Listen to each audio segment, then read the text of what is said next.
¿Qué tal, gente? ¿Cómo están? Muy buenas noches. Esto es Relato. Me llamo Amado Antonio. Voy a estar haciéndote o tratar de hacerte compañía hasta la hora 24. Estamos en Radio Fresh, simultáneamente con la 103.1 FM de Resistencia. Todos para hacer una grata compañía en la noche, escuchando buena música, comentarios varios, quejas. Creo que últimamente estamos teniendo bastantes quejas. Esas quejas que da la impresión de que no se solucionan, pero muchas de las cosas que ocurren en nuestra ciudad es culpa del ciudadano, o sea, de la persona en sí, que no toma su responsabilidad en sus manos. Todo esperan del gobierno y no es así. Hay muchas cosas que el gobierno hace. La otra vez estuve paseando con mi moto tranquilamente por la ciudad de Corrientes y vi que hay una plaza nueva donde que se colocaron juegos infantiles. Oh, sorpresa, me encuentro con adolescentes en pareja de a dos sentados sobre la hamaca. La hamaca es para una sola persona y para un niño, no para una pareja de pibes grandes y sentados los dos en la hamaca. Entonces falta un poquito de conciencia para cuidar las cosas que, a pesar de que nos quejamos del municipio, el municipio nos da, pero nosotros quizás no sabemos cuidar. Bueno, son esas las cosas que tenemos que ir cambiando de conciencia, ir generando algo nuevo en nuestra mentalidad. Comenzar a respetar las cosas como son.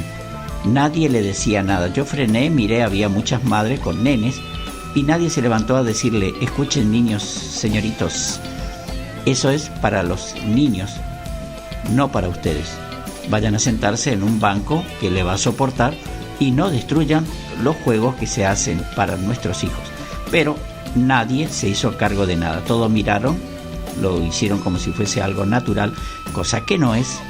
Pero en fin, la gente hace, dice, y a veces no se mete en donde debería. Otra de las cosas que hoy quiero hablar es el tema de la basura. Estaba viendo que no solamente es una epidemia que ocurre aquí en Corrientes, ya sé que prácticamente en todo el país, y oh sorpresa, en todo el mundo. Hay una gran falta de compromiso de la población hacia mantener las cosas limpias en su lugar. Tengo vecinos inclusive que hay un descampado y tiran basura. Tengo que estar hablando, es como que explicarle a un mono a cada rato que no se tira la basura del lado de donde no hay casas, que es un descampado. En el descampado solo, le digo, podemos tirar ramas, hojas y cosas que sean degradables, pero no una zapatilla, no sé, la otra vez tiraron, ¿cómo le parece? Una sartén, cosas así tiran, que quedan y generan basura innecesaria, porque el basurero aquí, el basurero, digamos, el recolector de residuos, si quieren más elegante, que en Corrientes le decimos basurero, y está mal dicho obviamente, son el recolector de residuos, cumple su función. Pasan, llevan las cosas, a veces se rompe alguna bolsa, pero bueno, al otro día tómate la molestia de levantar las cosas que se cayeron, volver a colocar en otra bolsa y te aseguro que esa misma noche el personal de limpieza viene y lo retira sin ningún problema. No te está preguntando absolutamente nada, no te está diciendo: esta basura yo ayer no llevé. No, hay que tener un poquito de conciencia. La basura no se está inundando y la gente al parecer no se da cuenta de lo que está pasando, y si se da cuenta le gusta estar entre la basura. Aquí nomás, barrio muy cercano a mi domicilio, en la escuela, adelante y atrás está lleno de basuras. Vos pasás y un olor impresionante, no se puede pasar por ahí. El agua de corriente, que ni siquiera se hace cargo del tema de la cloaca, sigue habiendo agua servida, y así estamos. A pesar de que pasé hace una semana atrás aproximadamente en ese mismo lugar y pude ver que estaban lo de la empresa de limpieza, estaban recolectando todos los residuos que estaban tirados ahí. Quedó limpio. A los 2 o 3 días que volví a cruzar por esa misma zona, ya estaba tan sucio y quizás peor de lo que estaba antes de la limpieza. A la gente al parecer no le interesa.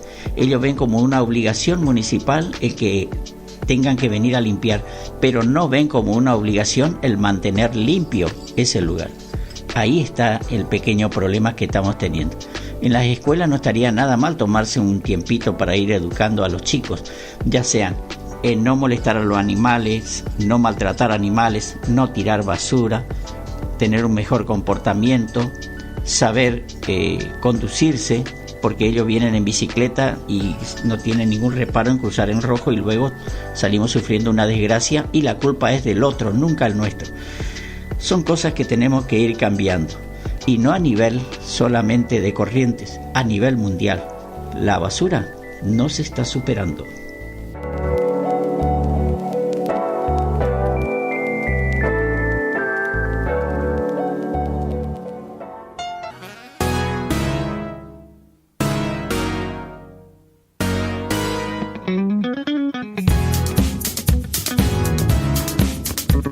Vamos al tema de la temperatura.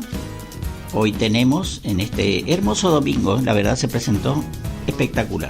Empezó medio feíto, pero se puso súper lindo para caminar, para despejarse un poco de las cosas cotidianas.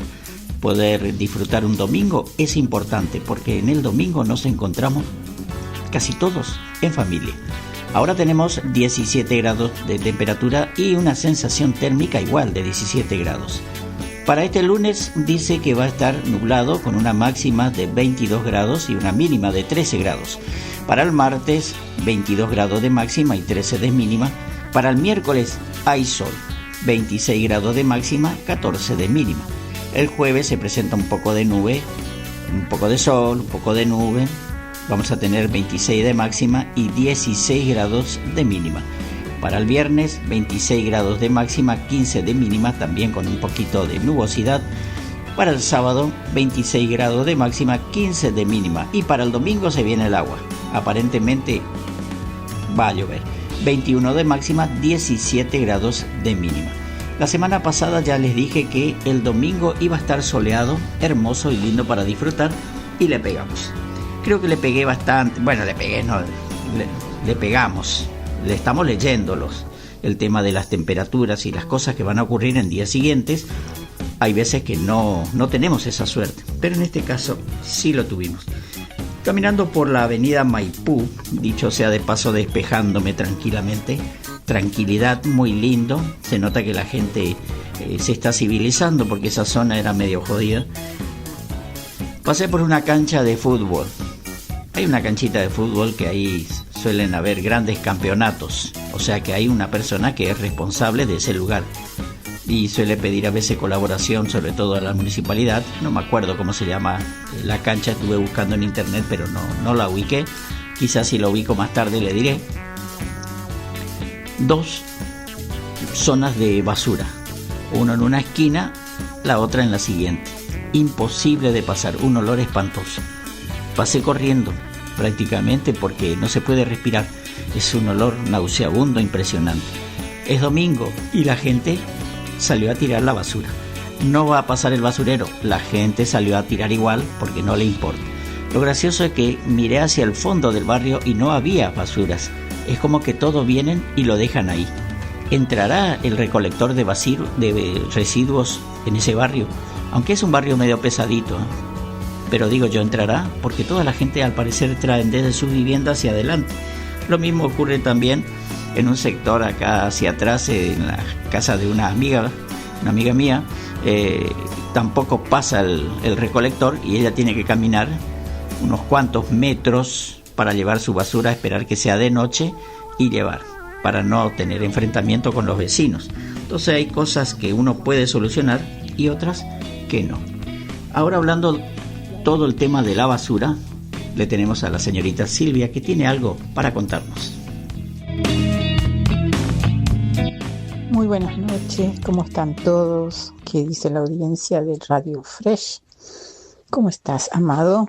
Bueno, todavía yo en proceso con mi tema de gripe, pero no me impide seguir humildemente dentro de lo que mis fuerzas me permiten seguir trabajando.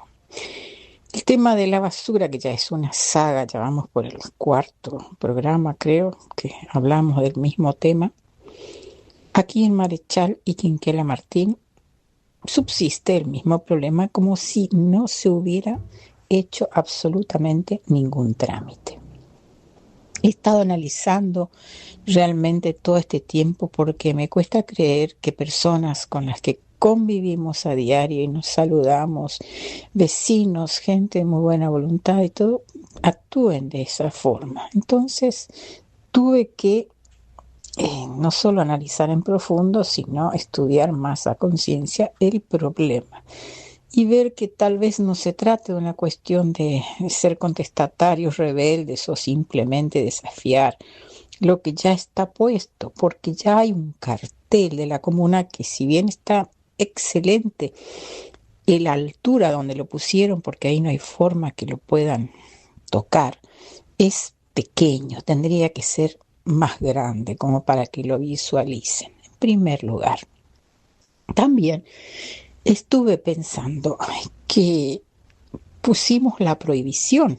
Sí, excelente, prohibido tal, pero no le dijimos, no se instrumentó los medios para que esta gente se desprenda de su basura, de sus residuos. O sea, la gestión de cómo deshacerse de sus residuos no se les instruyó. Entonces, la idea aquí sería que la comuna, como ya lo dije en el programa anterior, mande a alguien con sendos papeles y notificaciones casa por casa, pequeño recordatorio, se apersone a los vecinos y les diga: miren señores, aquí está la nueva modalidad de en que van a deshacerse de sus residuos. ¿Cómo hicieron? No sé si en esta gestión o la gestión anterior, en toda la calle Pedernera del Barrio Popular. Entonces la gente está oficialmente notificada. Ese sería el primer punto.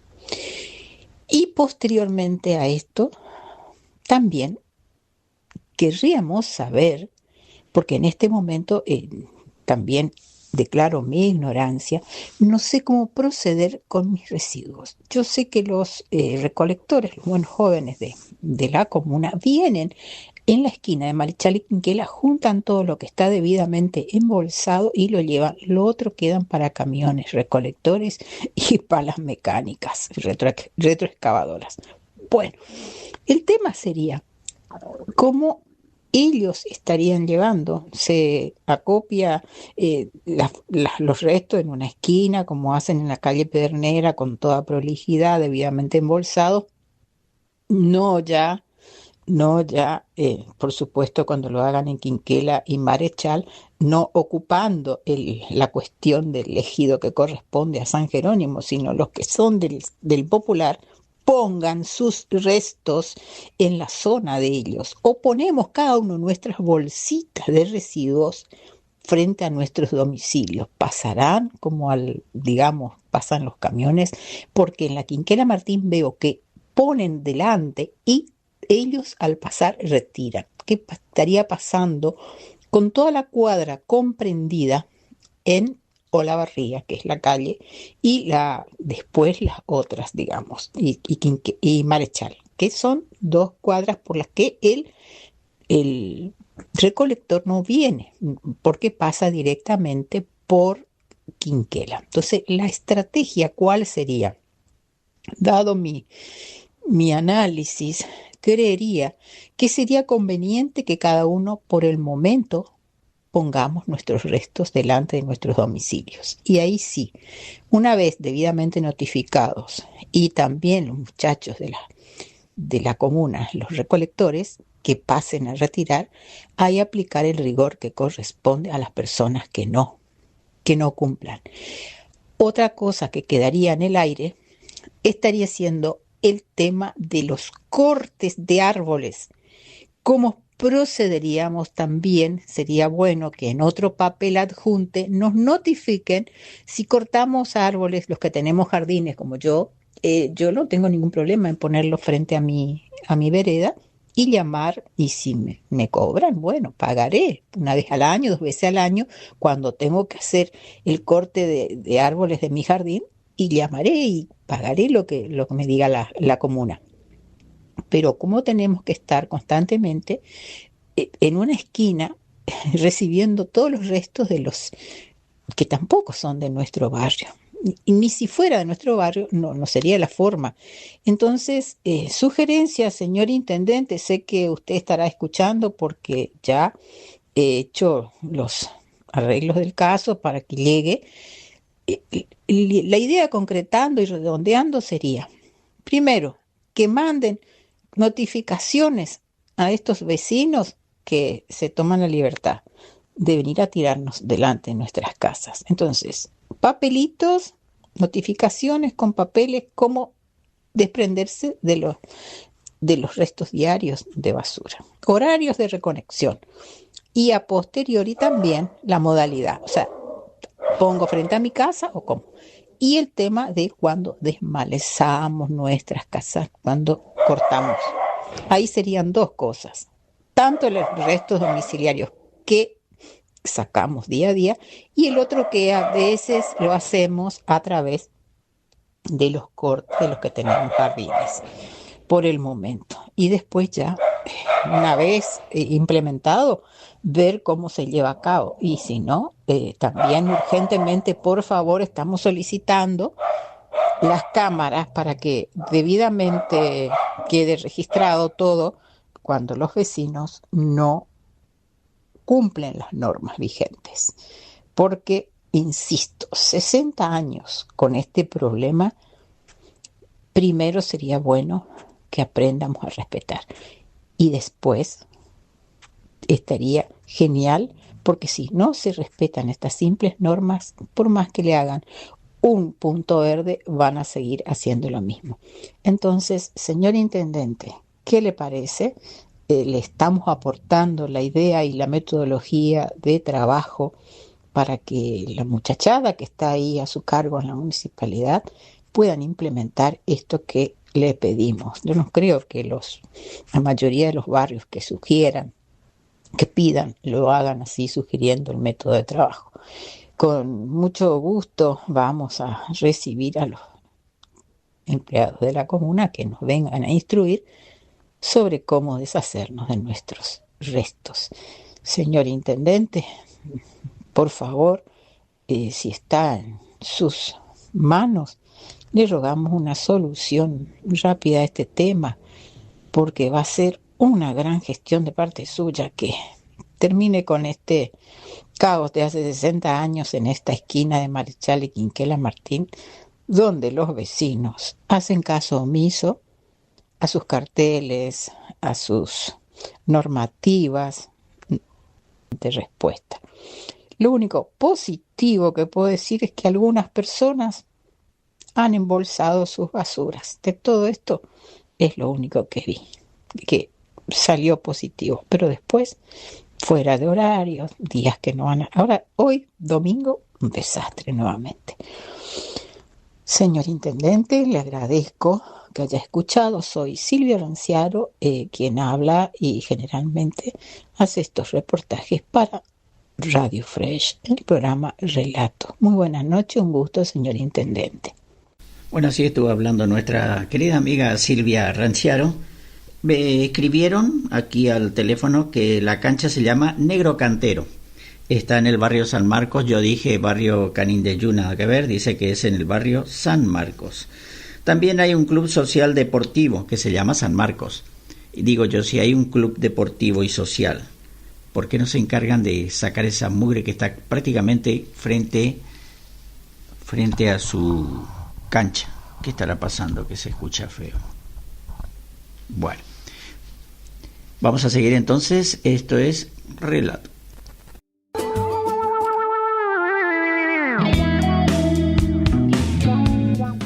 Estaba mirando también el tema de la costanera de Corrientes. Ya cruzaron varias veces los chicos estos, los ángeles del puente. Están custodiando, están cuidando. Un agradecimiento enorme hacia ellos. Bueno, como les comenté, me enviaron un mensajito. Me dicen que la cancha donde está la mugre esa que yo estuve explicando recién por la avenida Maipú se llama Cancha del Negro Cantero. Es del barrio San Marcos. Ahí hay un club social y deportivo. Yo creo que aparte de andar jugando al fútbol, también no estaría nada mal enseñar a los chicos a que hay que tener el lugar donde tienen su esparcimiento que tanto les gusta limpio. Pero no es una epidemia solamente que ocurre aquí en la ciudad de Corrientes. El ser humano es ser humano en todo lo que gira nuestro planeta como pelota. Ahora le voy a pasar lo que conseguí, unos datos de la ciudad de Berlín. Berlín es la capital de Alemania. Ahí también tienen los mismos problemas que tenemos nosotros, pero tienen también varias formas de ir atacando a la gente que no cumple las normas. No utilizan cámaras, no lo ven por cámaras, como se pretende en la ciudad de Corrientes. Hay un departamento que sale entre 3 veces o 4 veces a la semana a urgir en las basuras, donde que hay la denuncia o donde que ellos creen que hay mucha basura, y entran a buscar ahí, a escarbar en las basuras. Vieron que a veces uno tira sin querer la boleta de alguna cosa con su nombre y apellido. Bueno, ahí te llegan a tu casa, te imponen multas. En este audio que yo logré conseguir, y pusieron una multa altísima en euros a un señor que estaba haciendo ventas en la calle, sacó el cigarrillo y tiró la colilla en el suelo. Me parece perfecto, no tienen por qué ensuciar, pero como les dije, en todo el mundo pasa lo mismo que acá.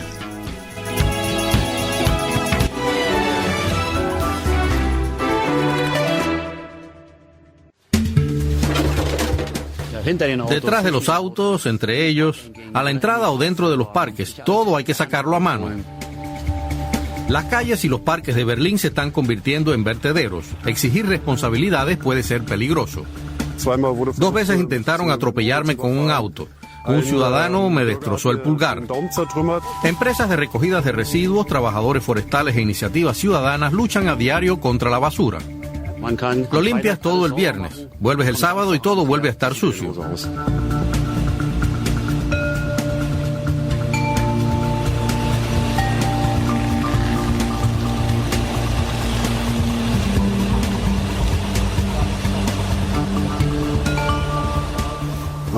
Si miras hacia atrás, fíjate en la basura. Se tira allí en la orilla del Spree. Acompañamos a los inspectores del control de residuos de Friedrichshain-Kreuzberg. Así es como suele estar esta zona.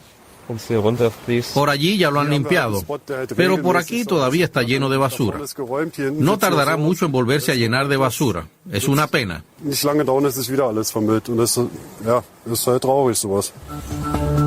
Patrick y Eric son los denominados Waste Watcher.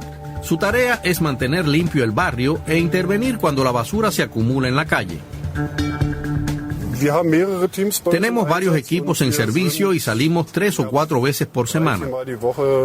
Hay desde vertidos casi inapreciables hasta montañas de vertidos de muebles y enseres. A veces es como luchar contra molinos de viento. Ambos controlan los puntos críticos del distrito. Van de paisano para sorprender a los infractores. En una calle encuentran varios trastos abandonados ilegalmente en las aceras.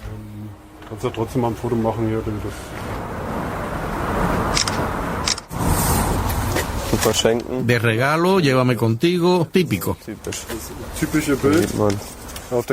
En la acera de enfrente hay una bañera, una silla y un armario pequeño.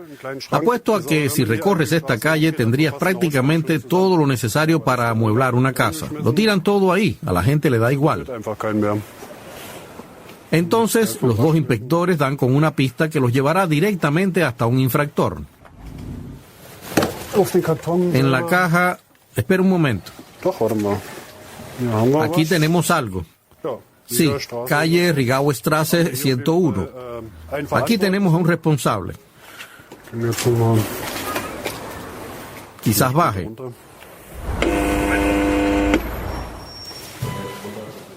Sacar cosas para regalar es fuera en principio, pero no está permitido.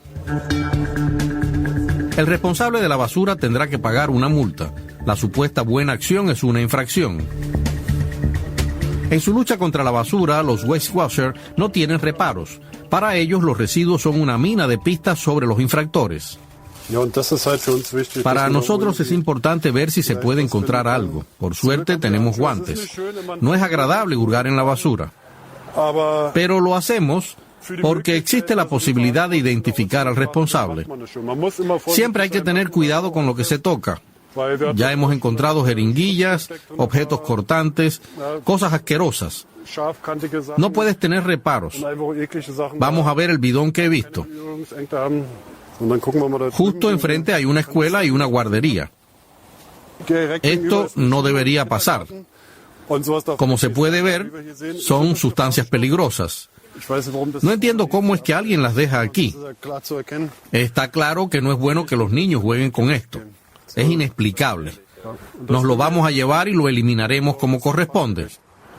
Se dirigen hacia el viaducto Warschauer-Brücke. Allí sorprenden a un infractor en plena faena. Ha tirado la colilla al suelo, así que vamos a acercarnos y a tomarle los datos. Hola, somos de la Oficina de Orden Público de Friedrichshain-Kreuzberg. Por favor, apague la música un momento.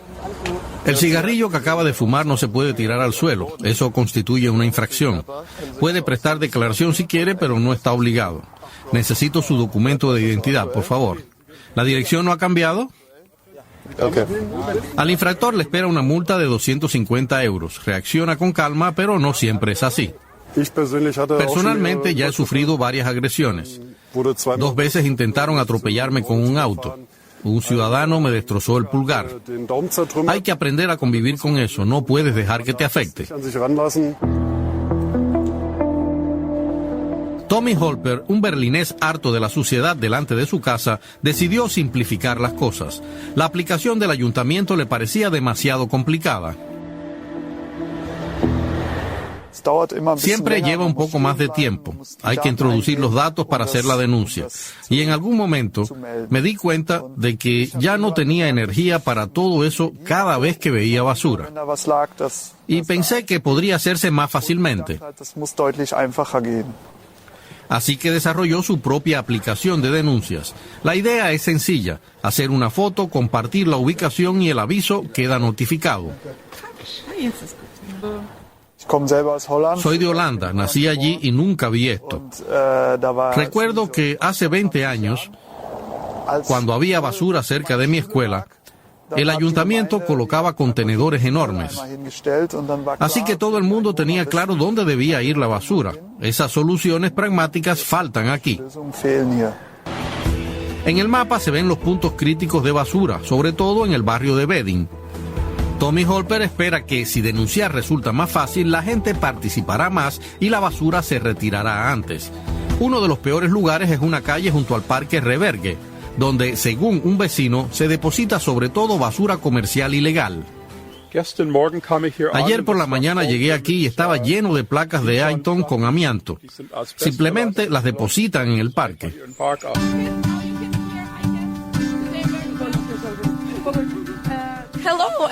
Hola a todos, me llamo Valeria. Yo empecé con todo esto. Un domingo por la mañana en Berlín-Wedding. Unos 30 voluntarios reciben instrucciones de Valeria Tanshireva. Esta rusa de 31 años fundó la iniciativa Sauber. Nadie lo limpiaba, así que pensé en hacerlo yo misma. Compré guantes, bolsas de basuras y bueno, simplemente me puse a limpiarlo. Publicó un video de su iniciativa de limpieza en internet y la respuesta fue abrumadora. Lo publiqué en Instagram. Luego subí historias diciendo que había limpiado un poco y recibí muchísimas respuestas, más de 1000. Los voluntarios lo recogen todo. En coordinación con el Servicio Municipal de Limpieza, la basura se deja en la calle para su recogida. En cada acción cuentan las bolsas que llenan. Mucha gente piensa que hago esto solo por mí, porque quiero ser famosa. Eso es una tontería. No quiero tener nada que ver con la basura. ¿Quién quiere ser famoso por limpiar basura? Nadie. A menudo encuentra restos de consumo de drogas. Eso le demuestra lo importante que es su compromiso. Esto es de drogas. Cuando compras drogas, vienen en estos envoltorios. Y lo dejan justo al lado de la zona de juegos para los niños. La recogida conjunta de basura es ya mucho más que una iniciativa de limpieza. Es una declaración. No dejaremos que nuestra ciudad se deteriore. Decenas de personas acuden a cada acción. Uno de ellos es Stefan Turm, que nos cuenta sus experiencias. El hallazgo más absurdo, pero también el más lindo, fue un gramófono de los años 20. Estaba casi intacto. Lo sacamos del fondo de la maleza. Por lo demás encontramos de todo. A veces parece que la gente vacía su piso y lo deja en la calle, pero ese fue sin duda el mejor hallazgo. Hoy, sin embargo, solo encuentran basura corriente. Creo que dejaremos este parque bien limpio. Ahora mismo es todo un reto, porque el lugar está bastante abandonado, pero después se verá mucho mejor.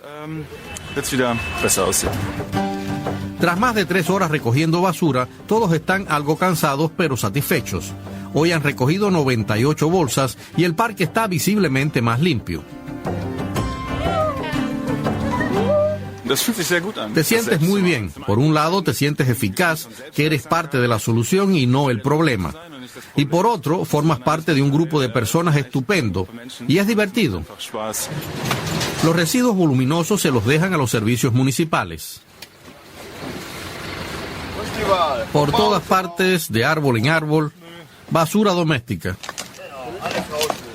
El equipo especial de limpieza urbana de Berlín sale a diario para retirar basura abandonada ilegalmente en las calles. Los 5 se encargan de muebles viejos, residuos electrónicos y escombros, utilizando un camión, una compactadora y un transportador de contenedores con grúa.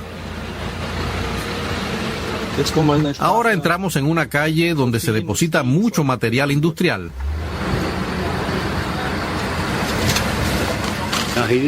Sí, esto lamentablemente siempre se ve así. Lo limpias todo el viernes, vuelves el sábado y todo vuelve a estar sucio. No hay motivo para que nadie tire la basura a la calle en Berlín.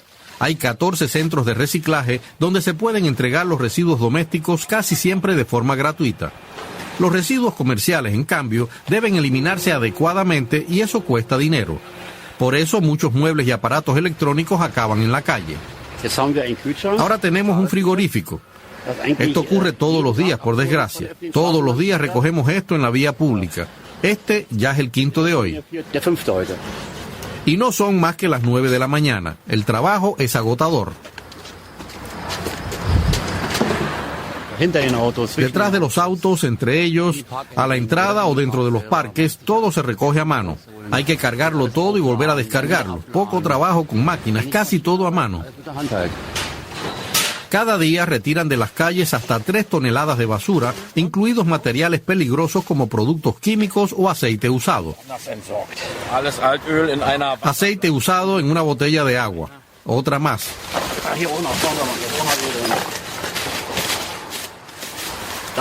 Aquí hay empresas de autos, dejan neumáticos y piezas de auto. Ahora se eliminarán adecuadamente 50 litros de aceite usado. Andreas Kuschan lleva 35 años haciendo esto, pero a veces todavía le sorprende cómo se comporta la gente. Y a veces incluso nos ven y aún así tiran la basura delante de nosotros. Y si les dices algo ni se inmutan. No hay ni rastro de un cambio de mentalidad. Si no fuera por los empleados municipales y los voluntarios, Berlín probablemente acabaría sumida en la basura.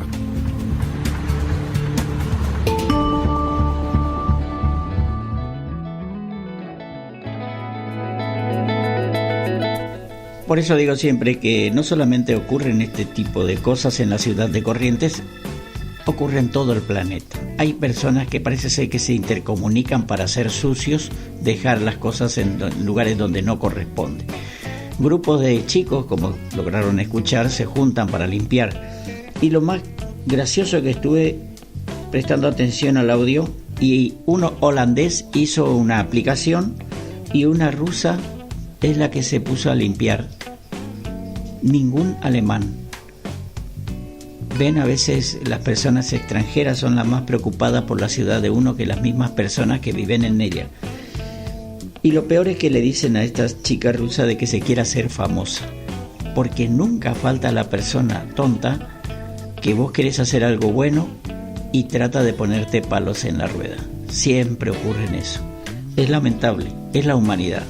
Yo siempre digo, es por esto que los extraterrestres no nos invade. No creo que sea por otra cosa.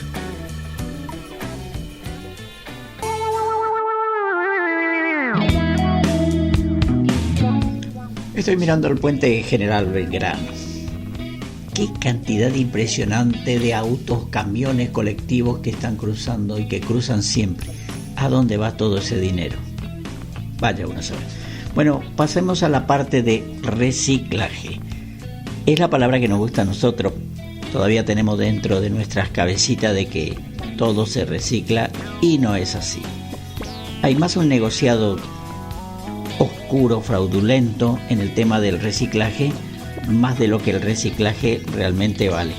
Anteriormente, cuando éramos los mayores, éramos un poquito más chicos, íbamos a los almacenes con una bolsa, ahí colocábamos nuestros productos y volvíamos a nuestra casa. No existía la bolsita plástica, esa bolsita que ensucia todo el planeta. Las cosas que comprábamos eran prácticamente por porciones, ya sea si era harina, no venía en un paquete, sino te colocaban en una bolsa. Las galletitas también, sacaban de una caja, te iban pesando y te vendían el monto, el peso que vos querías comprar o querías comer en ese momento. Los aceites, los vinos, las gaseosas, todo venía en botellas de vidrio. Ahora no. Ahora estamos con el tema del plástico, el plástico que ensucia todo el planeta. He visto un video donde que hay una isla, imagínate, una isla de plásticos y no se puede. ¿A dónde vas a degradar eso? No se puede. Entonces hay que empezar a cuidar un poco más el planeta. Y tengo esto del reciclaje, te vas a sorprender.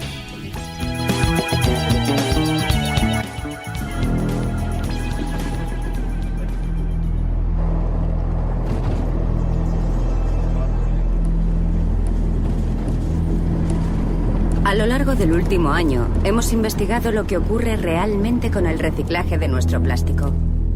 El rastro nos ha traído hasta aquí, un depósito situado a 20 kilómetros de la capital de Bulgaria.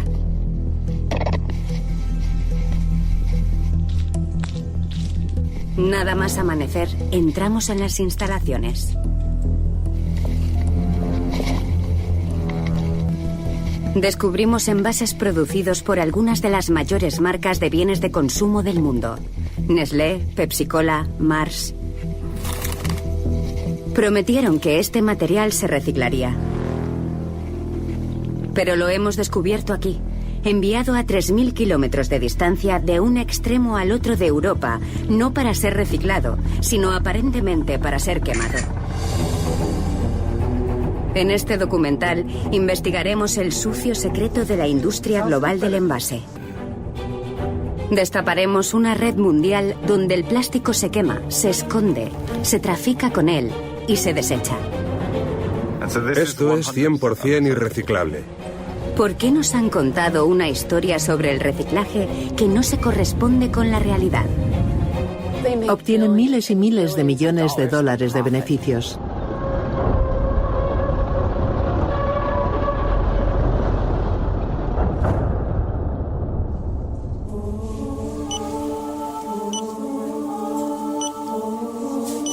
Casi todo lo que compramos viene envuelto en plástico. 150 millones de toneladas cada año y aumentando de forma exponencial. Pero cada vez más marcas nos dicen que no debemos preocuparnos. Sus productos son ahora 100% reciclables. El experto en reciclaje, Thomas Fischer, cree que se trata básicamente de un lavado de cara. Es horrible. Empecemos. Aquí dice que este es un envase de bebida especialmente bueno y fácil de reciclar. En la parte trasera hay un cartelito que sugiere que el envase se reciclará cuando acabe en el contenedor de reciclaje. Dentro, los productos están envueltos individualmente.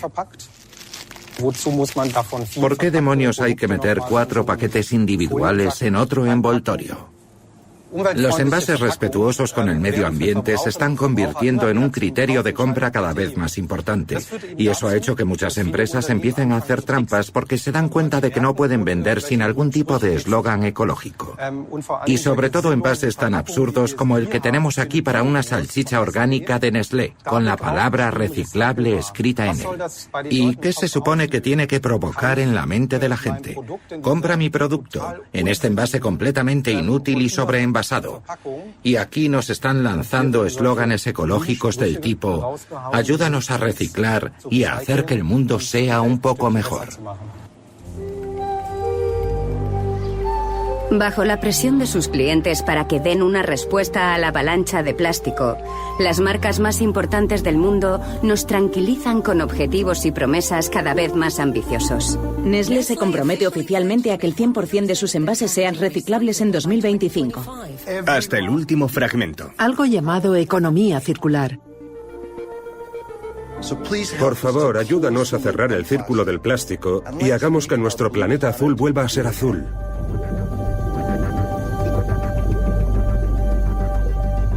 Pero algo no cuadra. A pesar de que cada vez hay más envases supuestamente reciclables, casi ninguno de los que encontramos en el supermercado está hecho realmente de material reciclado. ¿Por qué? Para comprenderlo, tenemos que remontarnos 30 años atrás, cuando comenzó el sueño del reciclaje. A principios de la década de 1990, el mundo desarrollado se enfrentó a una gran crisis de la basura. Los vertederos se estaban llenando. Había que hacer algo.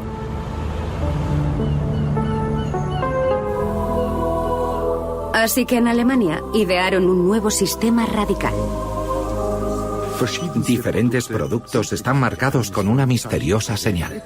Puede que tenga que ver con el medio ambiente. Hay que hacer algo por el medio ambiente. El objetivo: construir una economía circular. Así los envases vacíos pueden volver a convertirse en materia prima.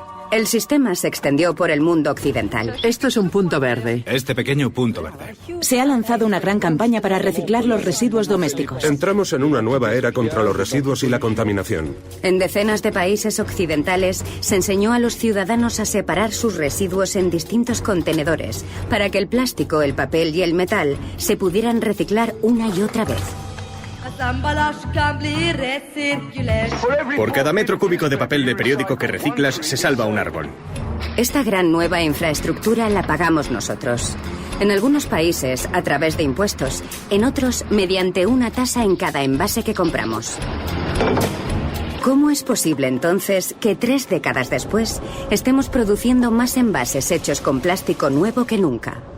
Hemos venido a una de las plantas de clasificación de residuos más avanzadas del mundo para averiguarlo. James Bloom gestiona actualmente 50 millones de bolsas de reciclaje al año. Su planta alberga millones de euros en ingeniería alemana de última generación.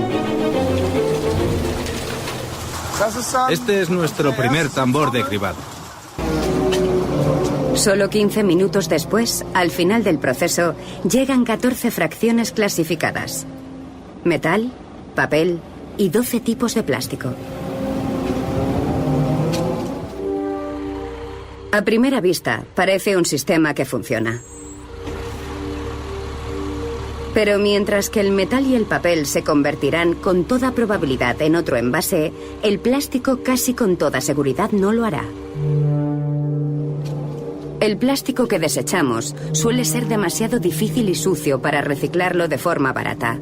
El plástico nuevo es mucho más fácil de trabajar y mucho menos costoso.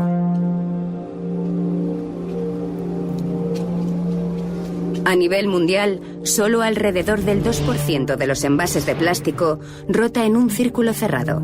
La idea de una economía circular está más lejos que nunca. Lo que la mayoría denomina reciclaje suele ser en realidad infrarreciclaje, la transformación en productos de menor calidad como bancos de parque, postes de vallas y macetas. Es mejor que nada, pero después de ese desvío volverá a convertirse en basura. Pero la mayor parte del material del depósito de Bloom ni siquiera sirve para convertirse en una maceta. ¿Qué ocurre entonces con el plástico que ni siquiera se puede infrarreciclar? Así que en las secciones 9, 8 y 7 tenemos diferentes fracciones, pero todas van a la energía térmica para sustituir a los combustibles fósiles. Básicamente, estamos pagando para que esto sea recogido e incinerado. ¿Todo eso se va a incinerar? Y esa es la parte más grande. El 70% de los envases europeos se depositan en vertederos o cada vez con más frecuencia se queman. En las afueras de Copenhague se encuentra la única colina de la ciudad, diseñada por el arquitecto más célebre de Dinamarca, Bjarke Ingels. Pero hemos venido aquí para ver lo que hay debajo de las laderas artificiales. Dinamarca ha sido pionera en la construcción de la incineradora más avanzada del mundo. Se trata de una central de 500 millones de euros que quema 400.000 toneladas de residuos al año, incluyendo material importado de toda Europa. Jacob Simonsen dirige la planta, que proporciona electricidad a 150.000 hogares de la ciudad. Puede que el plástico sea difícil de reciclar, pero está hecho de petróleo, así que arde bien. Este es uno de nuestros 2 hornos. Quema 35 toneladas por hora. Y en su interior mantenemos una temperatura de 1000 grados. Para llevar a cabo el mantenimiento, accedemos a su interior. En este horno, el 80% de los residuos se transforma en humo. El resto queda como material sólido llamado escoria, que luego se trata y se utiliza en la construcción. Por supuesto, quemar basura libera mucho humo y otras sustancias nocivas, pero tenemos tecnología de limpieza que ocupa un espacio equivalente a 2 campos de fútbol. Tenemos filtros electrónicos, unos aparatos llamados depuradores, catalizadores y muchas otras tecnologías que garantizan que el humo que liberamos esté libre de sustancias nocivas para el medio ambiente. De manera que cuando generamos energía a partir de un residuo que no se puede reciclar, podemos evitar producirla a partir de petróleo, carbón y gas. Por eso esta es una fuente de energía tan ecológica. Pero hay una sustancia de la que ninguno de estos filtros puede deshacerse, el CO2. Las plantas de este tipo liberan más dióxido de carbono que las centrales eléctricas de gas natural. Las plantas de aprovechamiento energético de residuos en Europa emiten ya 52 millones de toneladas de CO2 al año, más que Portugal con sus 10 millones de habitantes. Y estamos construyendo más. Pero en definitiva, esta es una planta de combustible fósil que produce CO2. ¿Cómo encaja eso con un futuro de huella de carbono cero? Nuestro cometido es lidiar con un problema de residuos de carácter social. Estamos aquí para ocuparnos de los residuos de la ciudad. Mientras haya residuos en la ciudad, necesitaremos unas instalaciones como las nuestras. Y esto es claramente frustrante. Ojalá no necesitáramos plantas de conversión de residuos en energía, porque no tuviéramos un problema de plásticos, pero sí lo tenemos. Los residuos plásticos no son, como quieren hacernos creer las compañías de embalaje, una valiosa materia prima.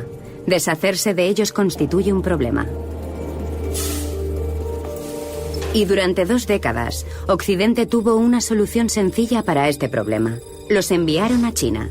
Millones de toneladas cada año. Los países occidentales pagaban a China para que se llevara su material reciclable y hacían pocas preguntas sobre lo que ocurría luego con él. En 2018 todo eso cambió. Teniendo que hacer frente a su propio problema de contaminación por plástico, China prohibió las importaciones de residuos plásticos casi por completo. Europa y Norteamérica tuvieron entonces que esforzarse en encontrar una nueva forma de solventar su problema con el plástico. Y surgió una red criminal para ayudar.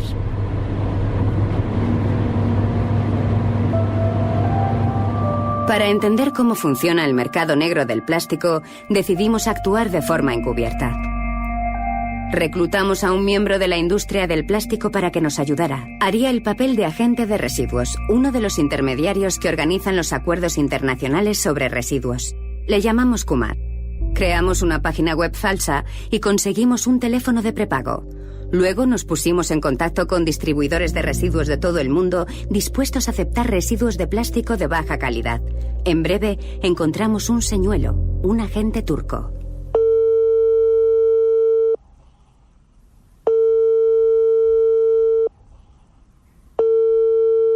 Hola. Hola, me llamo Kumar y estoy buscando recicladores de plástico porque nunca he hecho envíos a Turquía. Ya, entiendo. Vale, Kumar. ¿Aceptan ustedes material sucio? Por ejemplo, residuos de envases procedentes de una casa. Oh, MRF, residuos reciclables secos. Verá, el plástico mezclado no está permitido en Turquía. Aunque no está permitido, tiene unas sugerencias sobre cómo pueden colar el material y sortear la aduana turca, escondiendo los residuos de plástico ilegal en el contenedor de transporte, detrás de una capa de material legal llamado PEBD, polietileno de baja densidad. ¿Tienen PEBD para cargar en el contenedor cerca de la puerta? ¿Cerca de la puerta? Sí, para que cuando se abra la puerta del contenedor no se vea MRF, sino PEBD. Vale, entiendo. Así es como lo vamos a hacer. Así que unas semanas después nos dirigimos a Turquía con Kumar para ver si podemos cerrar el trato. El agente pide 35 euros por cada tonelada que se lleve.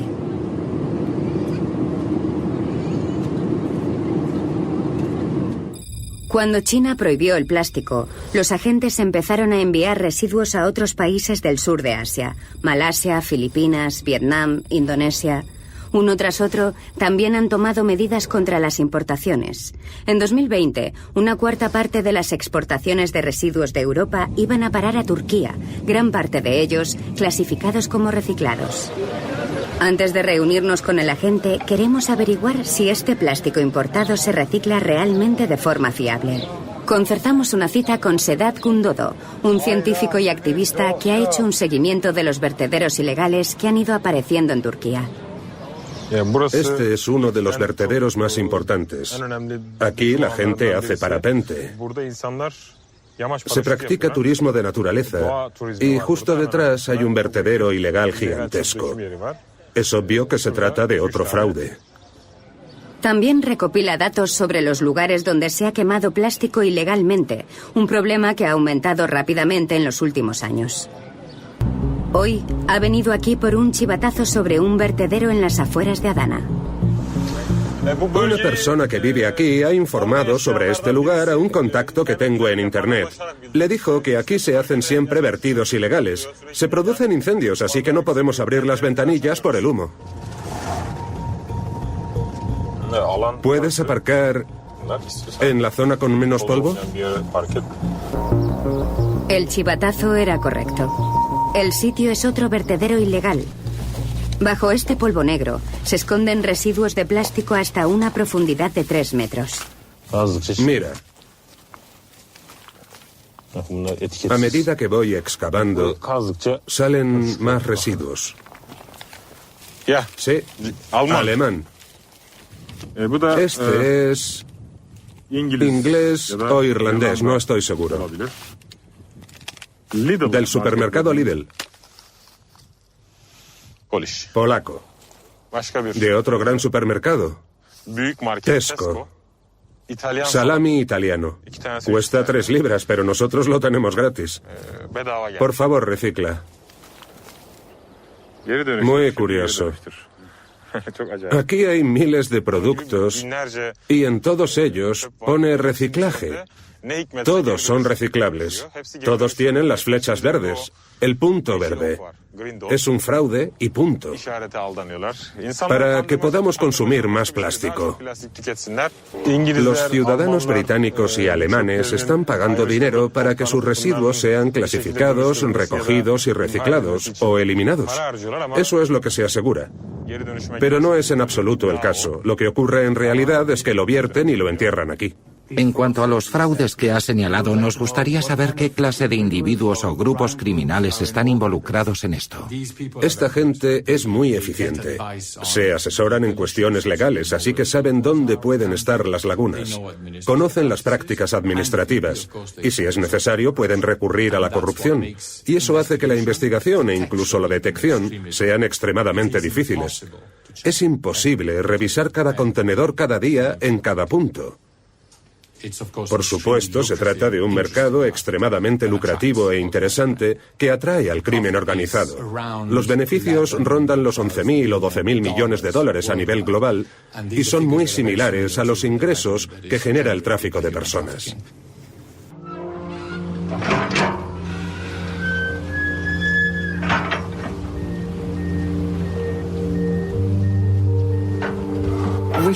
El reciclaje es una idea increíblemente seductora. A la industria le ofrece la solución perfecta para seguir produciendo más plástico de un solo uso. Y a los consumidores, a nosotros, nos hace sentirnos bien. Depositamos el plástico en un contenedor y alguien nos dice: la tecnología resolverá el problema. Seguid con vuestra vida cotidiana, nada tiene que cambiar. ¿Pero a qué precio?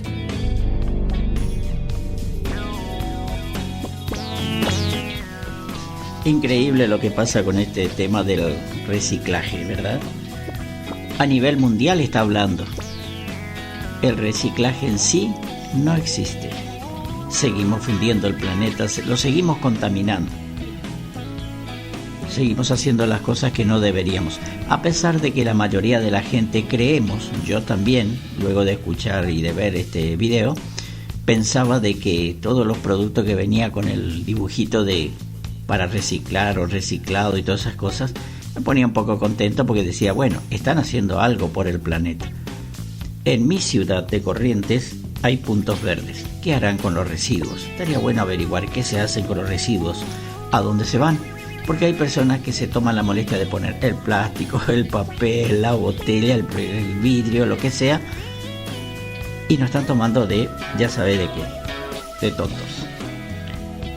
Otra de las cosas que no sé si es que en nuestra ciudad capital existe el no envío de materia fecal directamente al río Paraná. Si existe alguna planta potabilizadora o reductora de residuos, de cosas que enviemos a nuestro hermoso río y único río que tenemos en la zona. ¿Alguien se encarga de ver eso? ¿Alguien se encarga de los puntos verdes? ¿A alguien le importa el planeta? Tendríamos que ver eso.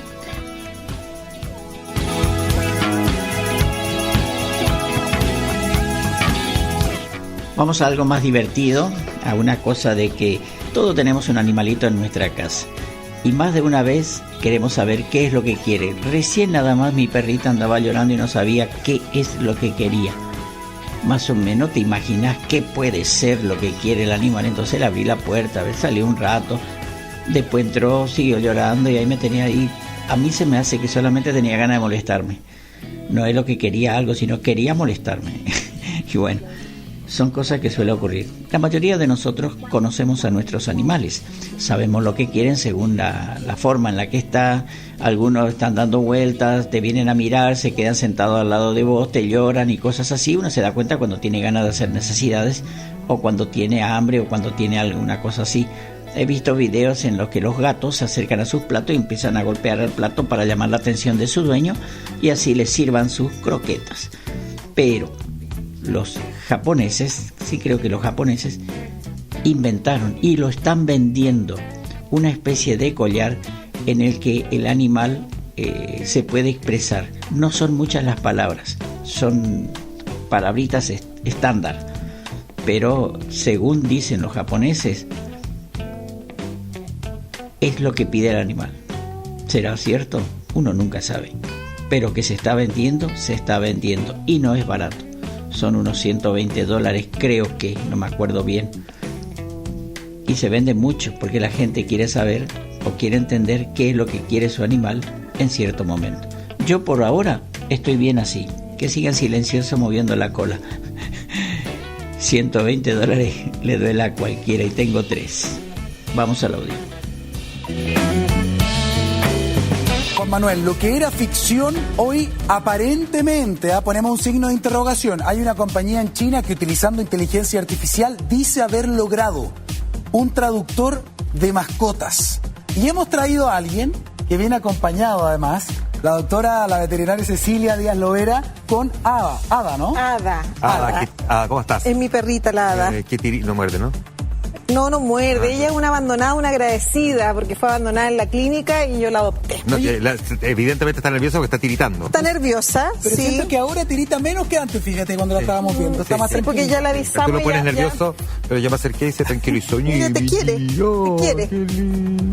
Tengo una duda, Cecilia, antes de entrar a ver, porque esta compañía que se llama Meng Xiaoyi, ellos han liberado distintos videos. Esto es un producto que ya están vendiendo, quiero que pasemos a revisar estas imágenes para ver cuál es tu opinión también, porque ustedes de alguna manera en su práctica clínica tienen que interpretar a los animales por sonido, por aullido. Entonces, veamos lo que hace esta compañía y vamos analizándola juntos. Mira, ya vamos. Estos son videos promocionales. Atención, aquí puede resistir cualquier cosa. Esto puede ser marketing, ¿no? Entonces vemos que en el collar hay un dispositivo que utiliza la inteligencia artificial de Qwen, que es la compañía es dueño Alibaba, digamos, de esta inteligencia artificial.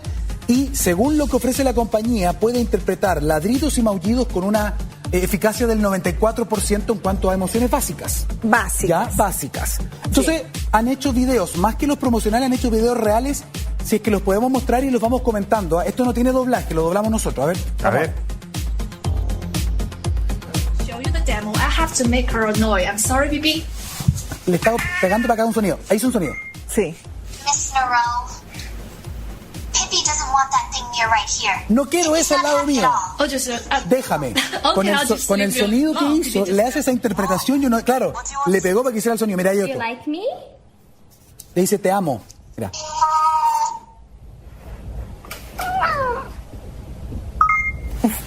Hey, Luna wants to rub all over Mom and get the good yummy stuff. Quiero que me hagas cariño y me des comida. Ella le dice te amo, después lo traduce, hace un miau y supuestamente el gato entiende esto. A ver, esto se probó con gatos y también con perros. Eso es lo que ha mostrado esta compañía, pero no ha elevado ningún tipo de paper, ni publicación, nada. Es lo que ellos dicen haber logrado con tecnología. Lo que pudimos hacer acá en Planeta Futuro, en todo caso, es conversar con contactos en China para ver si realmente es fake o esto lo están vendiendo en el mercado. Sí. Y lo están vendiendo. Lo están vendiendo, exacto. Bueno, sí. Ahora, espérate. Ya tú puedes acceder al collar hoy día, la compra online. Solo vas a ver, el perro no tiene el collar. No lo tiene. ¿Pero qué está diciendo? ¿Cómo le cae a Daniel? Bien. ¿Viste? Bien, dice. La doctora está conmigo. Una pregunta. Hay personas que dicen, mi perro me entiende. Hay personas que le hablan a sus mascotas. Yo tengo esa sensación. O sea, yo tengo un perro que adopté en la calle hace muchos años. Y tengo la sensación de que no solo me comprende perfecto, sino que pareciera entenderle prácticamente todo lo que me dice cuando me ladro, cuando se mueve. Entonces uno tiende a pensar que efectivamente los perros comprenden muy bien lo que uno le está diciendo. Bueno, la ciencia confirma que hoy día una mascota, un perrito de 2 a 3 años, tiene la mentalidad como de un niño de 2 o 3 años. Por lo tanto, puede sentir emociones, puede expresar también emociones y puede comunicarse muy bien con el dueño. Eso ya está comprobado. Ahora, con respecto al collar, mi opinión personal, si no voy a hablar del gremio, yo creo que esto es una aproximación reciente, muy incipiente de lo que puede ser la comunicación de los animales. Porque eso que dice te amo, bueno, extrapolado por un collar, pero efectivamente pueden ser otras explicaciones. Y es muy difícil de certificar, además. Mira, es muy difícil de certificar, pero creo que esto es una aproximación. Es como un pequeño estudio que es como un comienzo. Tampoco podemos decir es un o sea, que es todo errado, que es todo... Démosle el beneficio de la duda. Ahora, la product manager del algoritmo de este dispositivo habló también, porque lo han rediseñado. Entonces ahora no solamente traduce el ladrido del perro, sino que lo hace con una voz muy parecida al tono del ladrido, como si fuera su voz, con su tono. Mira, escuchemos lo que ella dice porque tenemos esa declaración. Nos dimos cuenta que muchos de nuestros primeros usuarios querían voces que sonaran como sus mascotas, así que rediseñamos el modelo desde cero, reentrenando nuestro modelo de voz humana específicamente para mascotas. Ahora puedes tener el tono y personalidad únicas de tu perro o tu gato directamente en tu aplicación. Esto, insisto, es lo que dice la compañía. Esto vale aproximadamente $120, un poquito más de 100.000 pesos chilenos. Y también esta compañía está recaudando más dinero para entrenar este modelo, pero prometen lo que a mucha gente le gustaría, Juan Manuel, poder tener una conversación con su mascota. Con su mascota, entenderla. O sea, hoy día uno la tiene, pero evidentemente en un plano muy básico, digamos. Sí, pero sí hay vínculos emocionales en los que uno se entiende muy bien con su mascota. Sí. Bueno, depende de la mascota, pero estoy pensando en perros y gatos. Hoy día, para la gente que nos está escuchando, hoy día las mascotas todo el día se comunican con los dueños. Todo el día, y hay pequeños signos y pequeñas, en el fondo, cambios en las mascotas de la posición de las orejas, de si tiritan, si esconden la cola, los gatos, sobre todo si se esconden. Por ejemplo, les voy a explicar, hoy día atendí 2 pacientes con hipertiroidismo, los pacientes están muy agresivos a su mes, se esconden de sus dueños, y esos pequeños signos son de una enfermedad que los dueños no lo habían asociado. Por lo tanto, si hoy día tú tienes mascota, perro o gato, uno debiera estudiar, ¿no es cierto?, los pequeños cambios que tienen las mascotas en su cuerpo para poder asociarlo a una enfermedad o a dolor. Esa es una responsabilidad que hoy día hay que estudiar. Hay que hacerlo como dueño para poder darnos cuenta. Y este dispositivo es como un pequeño acercamiento a este tema que yo le estoy hablando hoy día aquí. Doctora, antes que nos vayamos, usted enseña mucho también en redes sociales, esto mismo, da consejos también. ¿Cuál es su Instagram? @ yo me dedico a la endocrinología veterinaria y mi Instagram es @endocrinocecilia. Ahí está, entonces, Endocrino Cecilia. Sí. ¿Y cómo se llama? Ada. Es la mascota adaptada de la clínica, pero me la dejé yo porque la dejaron abandonada en la clínica, la dejaron para peluquería y hotel y nunca más la vinieron a buscar. Adoptar un perro, un gato, lo mejor que le puede pasar a uno en la vida, definitivamente. Querido Juan Manuel. Gracias, Daniel. Gracias, doctora. Buenas noches. Muchas gracias. Connie.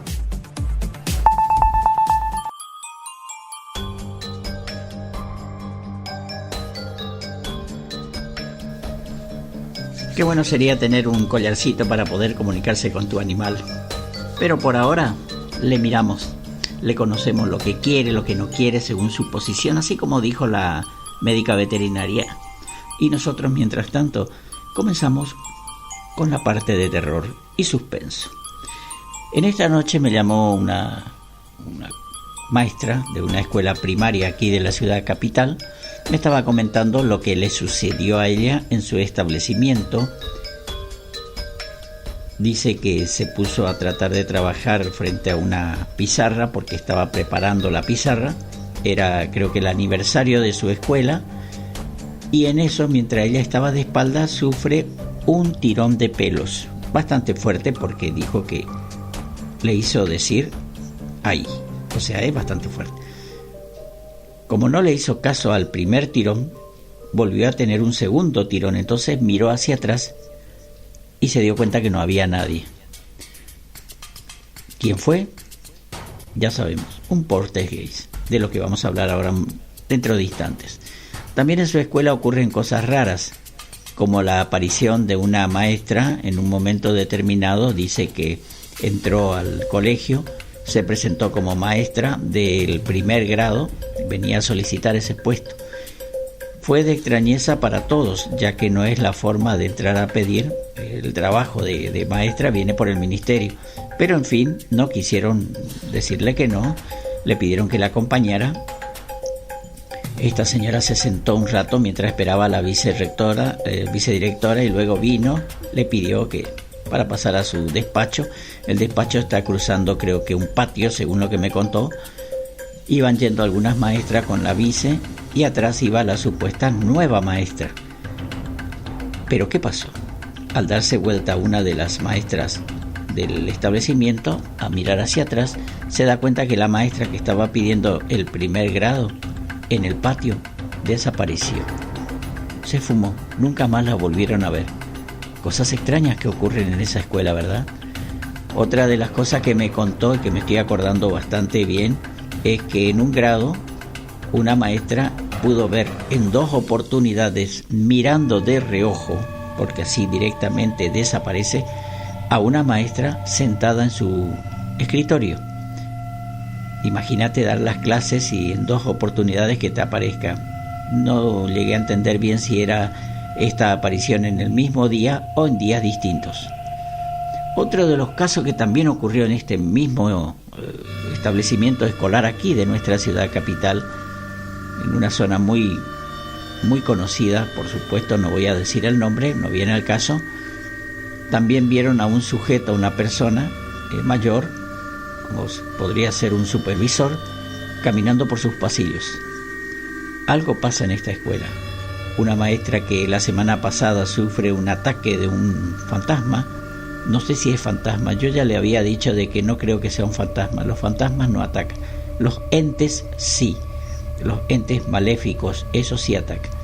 Los fantasmas normales no suelen tener el poder para interrelacionarte de esa forma, interrelacionarse de esa forma, como tocarte o tirar cosas. Eso ya es para otro tipo de fantasma mucho más peligroso.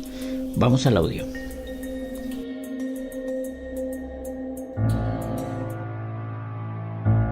Se dice que Expediente Vallecas es el primer caso paranormal oficial de España, donde la policía dejó reflejado en los informes que lo que allí ocurría era de índole paranormal. Pero realmente este no fue el primero de España, ni mucho menos el único caso oficial. Existe otro mucho menos conocido y más impactante, donde no solo estuvo implicada la policía, sino la Guardia Civil e incluso el mismísimo ayuntamiento, y todos coincidieron en lo mismo. Lo que ocurría en aquella casa no tenía una explicación natural. Lo que sucedía allí era algo claramente paranormal.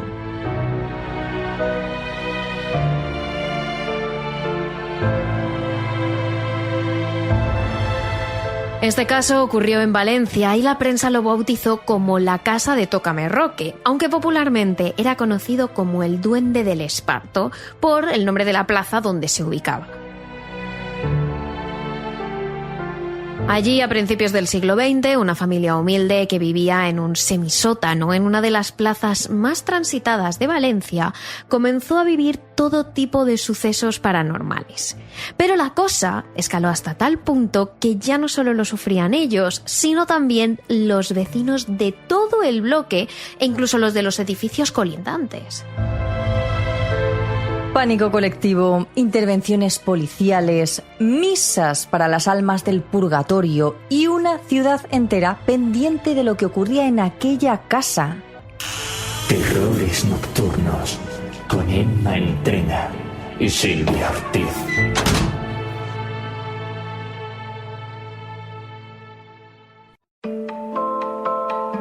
Debemos ubicarnos en uno de los edificios que adornan la plaza. Concretamente el número 7, aunque a día de hoy y después de todo lo que ocurrió allí, se le cambió al número 5 para evitar que los curiosos y aficionados a lo paranormal continuaran visitando el lugar. Ahora sus paredes están algo desgastadas y su fachada mezcla el amarillo con un tono beige. Las rejas que adornan sus terrazas y ventanas, además del gran portón de entrada, nos recuerdan que este edificio se construyó hace mucho. Y eso, sumado a todo lo que os contaremos a continuación, hacen que este lugar siga manteniendo esa esencia, ese misterio que tanto nos gusta. Nos tenemos que remontar a principios del siglo XX. Antes de que la familia en cuestión se instalara allí, parece ser que este semisótano estaba deshabitado. De hecho, según los registros de la época, se habla de que poco antes hubo una subasta testamentaria al llevar tanto tiempo vacía y el precio que se pedía por ella era mínimo. Al parecer, había 2 hombres interesados, un tal Colmenero y otro llamado Mariano Rouget, dueño de la casa colindante. Finalmente, Rouget no se presentó a la puja y fue Colmenero quien se quedó con la casa. No tardó en hacer la mudanza e instalarse allí con sus 2 hijas. Poco se sabe del pasado de aquel hombre más allá de que se trataba de un militar retirado. Lo que sí se intuye, en base al poco tiempo que tardaron en mudarse, es que a esta familia le urgía encontrar un hogar ubicado precisamente allí, por la zona del barrio del Carmen, uno de los barrios que conforman el distrito de Ciudad Bella. Para la primavera de 1915, los colmeneros se habían instalado en su nuevo hogar.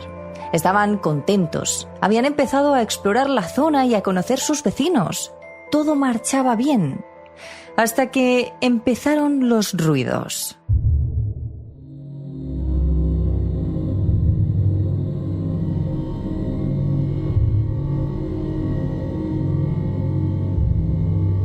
Fue más o menos en junio de ese mismo año cuando comenzó todo. Una de las noches en las que las niñas se despidieron de su padre y se fueron a su cuarto, empezaron a escuchar algo que parecía moverse tras la pared.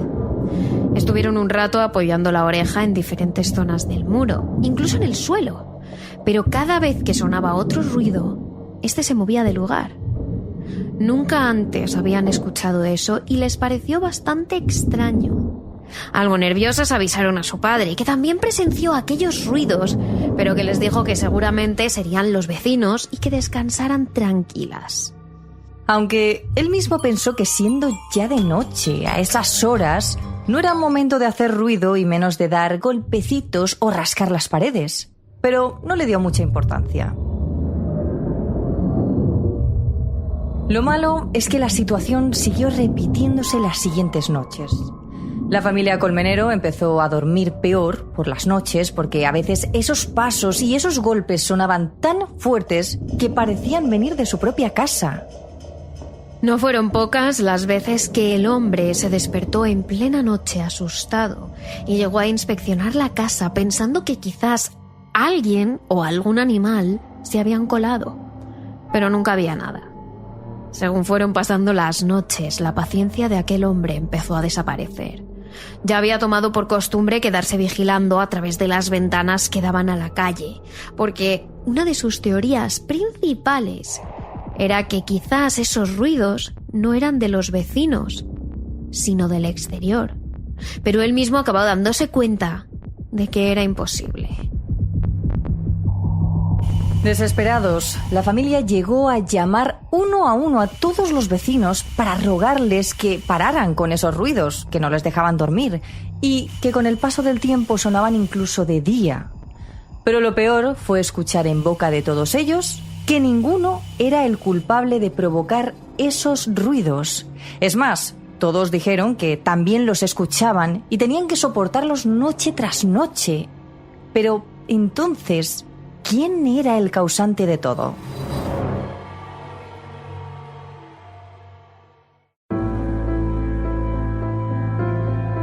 Según fueron pasando los días y las semanas, los ruidos cada vez fueron a más. Se escuchaban pisadas fuertes, rasguños, golpes violentos. Y ahora sucedían a cualquier hora del día. Los vecinos dijeron tiempo después ante la prensa que esos golpes parecían recorrer los tabiques de las casas y en ocasiones eran sacudidos por fuerzas invisibles. Era como si todo temblara. Además, hablaron de ruidos que les recordaban al trotar de los caballos en una cuadra o al sonido de cadenas que chocan y son arrastradas lentamente. Pero la cosa no quedó aquí. Tanto la familia Colmenero como el resto comenzaron a presenciar ciertos detalles en sus respectivas casas. Objetos que juraban dejar en un sitio y al poco tiempo aparecían en otro completamente distinto. No les ocurrió una vez. Al igual que los extraños ruidos, pasó a convertirse en algo habitual en la vida de todos los vecinos, y eso hizo que su miedo incrementase. Aunque hubo algo que sobrepasó los límites y les hizo acabar llamando a las autoridades.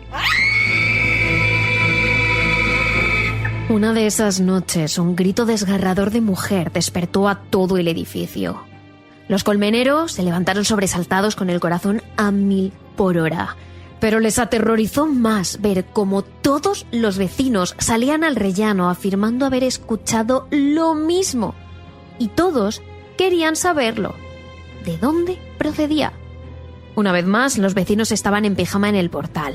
Absolutamente todos, no faltaba ninguno.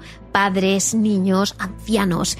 El edificio entero sentía terror. Ya no era suficiente con los golpes, con el sonido de arrastrar las cadenas, el vibrar de los tabiques o el movimiento de objetos, sino que ahora debían soportar también gritos desgarradores y lamentos que sorprendentemente nadie provocaba.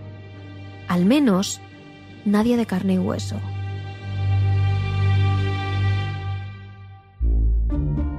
Fue a la mañana siguiente cuando decidieron reunirse en el portal para llamar a las autoridades.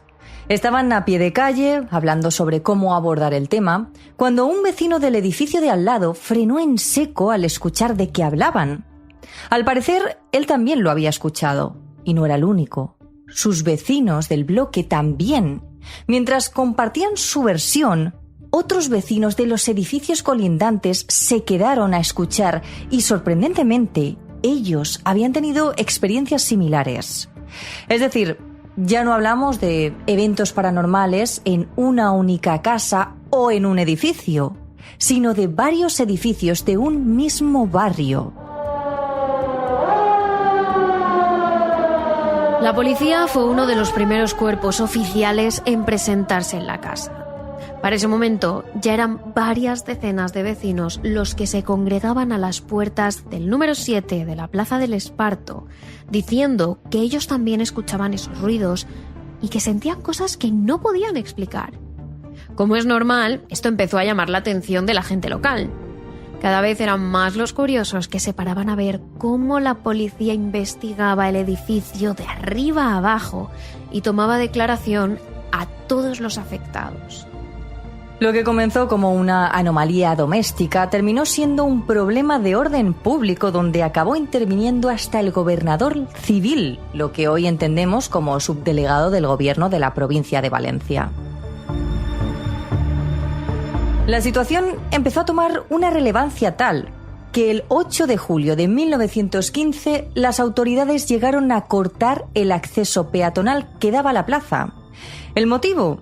Para aquel entonces eran cientos las personas que se congregaban día tras día para presenciar aquellos ruidos e intentar descubrir qué era lo que provocaba todo aquello.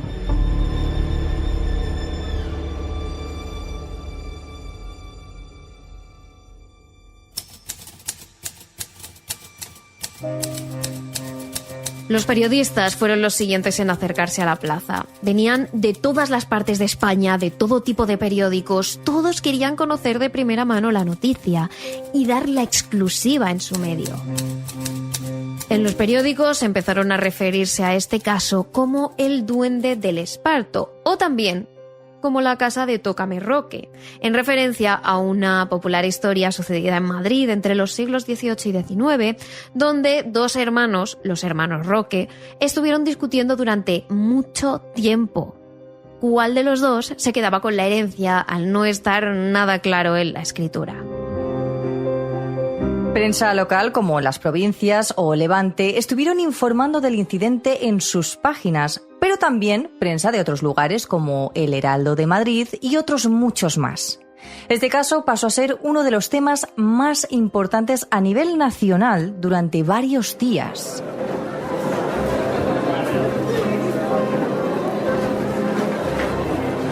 Pero de poco sirvió acordonar la zona, porque eso solo atrajo a más curiosos. Todas las calles que daban a la plaza estaban colapsadas a casi todas las horas del día, incluso de noche.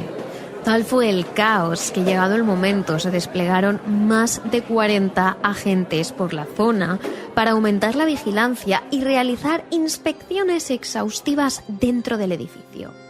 Pero más allá del cuchicheo, este nivel de seriedad ante un caso que ni la propia policía era capaz de explicar empezó a alterar a muchos vecinos, incluso a asustarles. ¿Acaso había algún tipo de entidad o de poltergeist que era más fuerte incluso que la propia policía? Tanto es así que hubo momentos en los que la gente se alteró.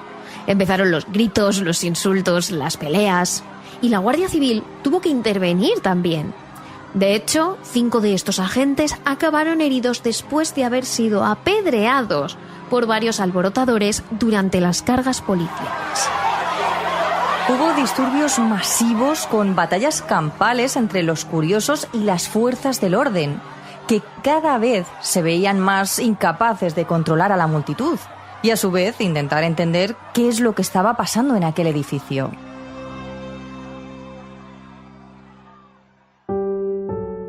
La investigación oficial acabó siendo liderada por altos cargos. El gobernador civil, el señor Motilla, el juez municipal, García Mustiales, el inspector provincial Rodríguez y el jefe de la policía, el agente Oliveras. Lejos de desmentir lo que estaba sucediendo en aquel edificio, todos ellos confirmaron que en ese lugar se escuchaban ruidos que no tenían ningún tipo de explicación. Y esto precisamente hizo que el pánico colectivo aumentara más si cabe. Ante tal situación, el ayuntamiento decidió intervenir. Llamó al arquitecto municipal, el señor Aimami, para realizar registros estructurales más complejos. Se introdujeron micrófonos dentro de los tabiques, donde se producían los ruidos. Se levantaron los suelos, también se levantaron paredes, se registró el alcantarillado de la zona y también todo el cableado. Se hicieron absolutamente todo tipo de pruebas para entender qué es lo que estaba ocurriendo allí y qué es lo que provocaban todos esos sonidos que parecían proceder de todas partes y a la vez de ningún sitio. Pero por mucho que intentaron y por mucho que estuvieron analizando cada cosa meticulosamente, ninguna de las medidas que tomaron arrojó resultados. Ni siquiera el ayuntamiento, las autoridades, ni ningún organismo oficial sabían qué estaba pasando ahí. Y ellos mismos empezaron a dudar también de si aquello tendría algo de sobrenatural.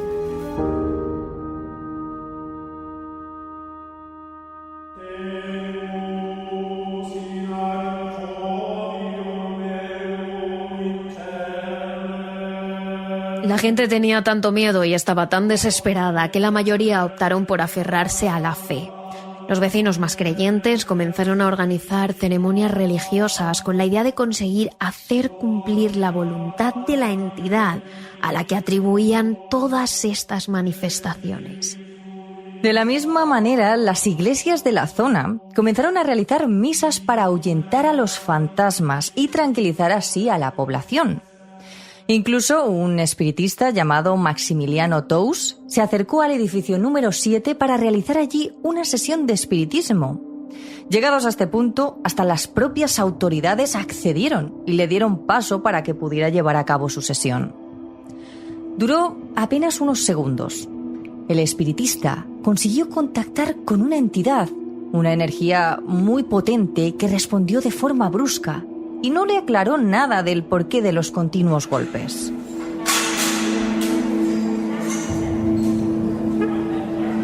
Desesperados, el equipo del gobernador civil de aquel entonces, junto a decenas de funcionarios, se pusieron a inspeccionar el inmueble de forma minuciosa de nuevo. Volvieron a levantar suelos, paredes, volvieron a analizar el terreno con la idea de, al fin, encontrar aquello que provocaba esos ruidos. Pero en el informe dejaron reflejado algo parecido a las investigaciones anteriores. Los ruidos existían, pero no había una explicación natural de por qué se producían ni tampoco de dónde venían.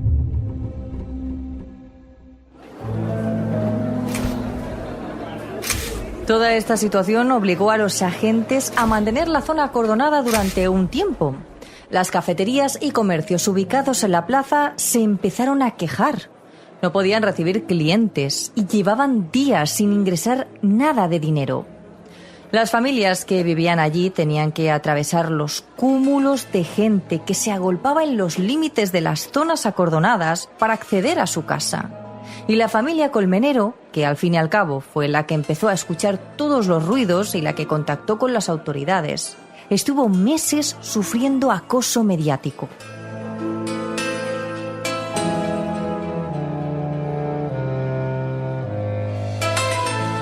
Y es que más allá de todo esto hay que recalcar la importancia de este incidente porque sin duda el Poltergeist de Valencia marcó un antes y un después en la manera de tratar un caso de índole paranormal en España. El hecho de que por primera vez las autoridades civiles y judiciales documentaran un poltergeist con rigor administrativo, partes policiales, informes de arquitectura municipal, interrogatorios y seguimiento exhaustivo por parte de la prensa, provocó un miedo colectivo en el que absolutamente todos los ciudadanos vieron que ni siquiera las altas esferas eran capaces de solventar un problema. Y es entonces cuando comenzaron las misas y los rezos para evitar que esta energía tan poderosa hiciera cosas peores, como herir a los allí presentes. Pero esto también sirvió para que las administraciones públicas lo pensaran 2 veces antes de dejar por escrito y afirmar repetidas veces la existencia de algo sobrenatural en aquel edificio. De hecho, salvo casos puntuales como Expediente Vallecas, el cual os contamos en los capítulos 4 y 5 de la primera temporada de Terrores Nocturnos, se evita tratar cualquier tema desde un punto de vista paranormal. Mientras la gente y prácticamente todo un país esperaba saber más sobre el origen de todo esto, Valencia y todos sus habitantes debían seguir con sus vidas con la mayor normalidad posible. Existió en aquellas largas semanas una canción popular que los niños cantaban mientras tocaban las palmas o saltaban a la comba en relación al duende del Esparto, que decía así: en la plaza del Esparto cierta casa de moda está, se oyen muchos ruidos y no saben quién los da. Además, no tardaron en surgir teorías sobre lo que podrían estar pasando en este edificio. Algunos culparon a Mariano Rugger, el vecino que no fue a la subasta del piso cuando la adquirió la familia Colmenero. Otros decían que existía algún sótano o piso oculto donde había una fábrica de monedas falsas que se fabricaban a altas horas de la noche y con el paso del tiempo también durante los días. De ahí el ruido de golpes, pasos y el sonido de cadenas, que en realidad podían ser monedas. Otros llegaron a plantear un posible secuestro encubierto de alguna mujer que estaba encerrada en uno de los pisos y por eso, en cuanto tuvo la oportunidad, soltó ese grito y ese lamento que escuchó todo el edificio para pedir ayuda. Aunque esta teoría y la anterior se desmontan al tener en cuenta que numerosos agentes de la autoridad recorrieron de arriba abajo todos los pisos, y no solo eso, sino que levantaron suelos y también paredes. Pero la teoría que más resonaba, y más teniendo en cuenta todos los informes oficiales y las investigaciones al respecto, es que había un espíritu anclado al edificio, un alma del purgatorio, como decían los propios vecinos, que no había sido capaz de cruzar al otro lado y ahora atormentaba día y noche a todos los vecinos, con tal de hacerles sufrir. Pero ojo, de la noche a la mañana todo este caso dio un giro radical. El 22 de julio de ese mismo año, 1915, los sonidos desaparecieron sin previo aviso. Nada había cambiado, la gente seguía ahí, pero de un plumazo, los golpes y el resto de sonidos desaparecieron. Hubo gente a la que le costó admitir que todo esto terminara de golpe. Los más curiosos, junto con algunos periodistas, continuaron rodeando la zona durante días e incluso semanas después de este incidente. Por parte de la policía, en cuanto todo terminó, dejaron de acordonar la zona y la normalidad volvió al número 7 de la Plaza del Esparto, que durante muchos años se quedó con el nombre de la Casa Tócame Roque. Eso sí, para evitar que este edificio se convirtiera en un lugar de peregrinaje para los amantes de lo paranormal, se cambió la placa del número 7 al número 5 de la Plaza del Esparto.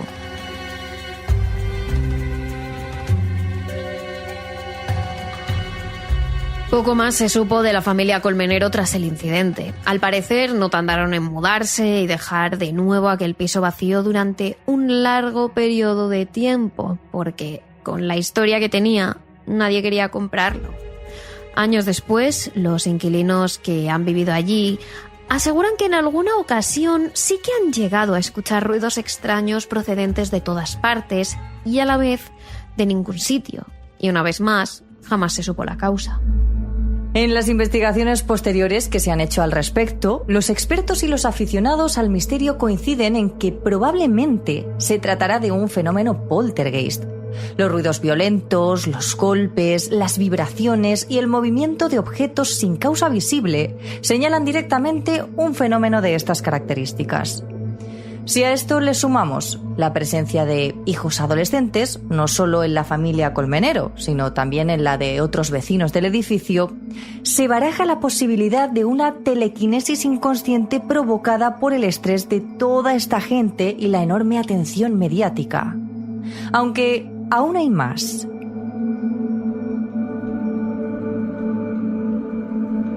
Hace tiempo, el programa de Cuarto Milenio se acercó hasta este edificio para conseguir algo más de información y se acabaron topando con algo que ninguno esperaba. A día de hoy, hay vecinos que aseguran que allí siguen pasando cosas un tanto extrañas. De hecho, consiguieron hablar con una vecina que llevaba viviendo allí desde 1985, que les contó lo siguiente. A lo primero notaba pues que a lo mejor me iba como esta tarde, sí, y cuando venía me encontraba todas las lámparas de los dormitorios encendidas, sí, o el ventilador estaba en marcha. Pero es que la cosa no queda aquí, porque incluso en el momento en el que hicieron el reportaje, ella asegura haber vivido cosas bastante extrañas hacía escasos días. ¿Cómo define? Como una sombra física. Como una sombra. Entonces, claro, yo me levanté, vi que la puerta no estaba abierta ni nada, que estaba cerrada con llave, y yo dije, pues esto es algo, y así estamos. ¿Y eso les está pasando actualmente, a día de hoy? O sea, lo de las sombras y... Eso me pasó hace cosa de unos 15 días. Una sombra en su casa. Quizá tenía algo que ver con este poltergeist que acabó aterrorizando a una ciudad e incluso a un país entero. Porque yo a veces oigo golpes y es en las puertas de mi casa. ¿Usted nota que le tocan a la puerta? Y me levanto y todo y no veo a nadie. Es decir, los golpes y los ruidos extraños, además de otros sucesos escalofriantes, siguen ocurriendo en este edificio.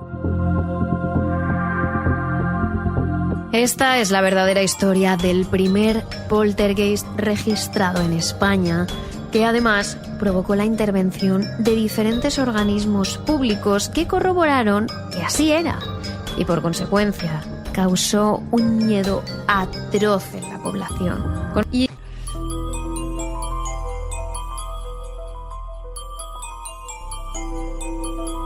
El mundo ocurren cosas que uno, si quiere creer, lo hace, y si no quiere creer, no lo hace. Por ejemplo, esto que le pasó a la maestra es algo muy raro, es un poltergeist. Me dijeron ya, se comunicaron aquí conmigo y me dicen que hay una cierta posibilidad de que, le comenté más o menos el sector, la zona, de que sea un cementerio. La parte que me olvidé de informarle era que en esa escuela fallecieron algunas maestras, en ese lugar donde estaba haciendo el preparativo del pizarrón, de la pizarra, que era una pizarra de bienvenida, feliz cumpleaños o algo así. Había fallecido una maestra de un ataque al corazón. Y también en el salón donde apareció la maestra en el pupitre, no el pupitre sino en el escritorio, perdón, también había fallecido otra maestra. En esa escuela fallecieron muchas personas, evidentemente, inclusive hasta un inspector. Según tengo contado, son 3 personas. Ya murieron bastante, ¿no les parece? Aparte que apareció también esta maestra insólita. Lo que me lleva a pensar siempre a mí de que en algunas oportunidades, caminando tranquilamente por la ciudad, ¿cuántas veces habremos visto a un muerto y no nos dimos cuenta? Si esto ocurrió en una escuela frente a un grupo de maestras, que son todas testigos de que se presentó la docente para pedir el primer grado, ¿cuántas veces habremos estado pasando por las calles de Corrientes, mirando y hasta a veces saludando a un muerto?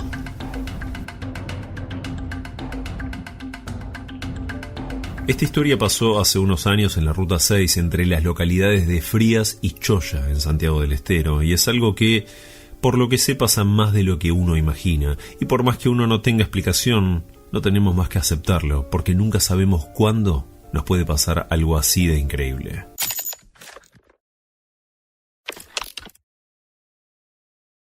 En aquel tiempo estábamos viviendo con mi hijo y mi esposo en un campo que se estaba preparando para ganado, es decir que mi marido, con una topadora, estaba limpiando gran parte del monte para dejar lo más limpio posible todo el lote.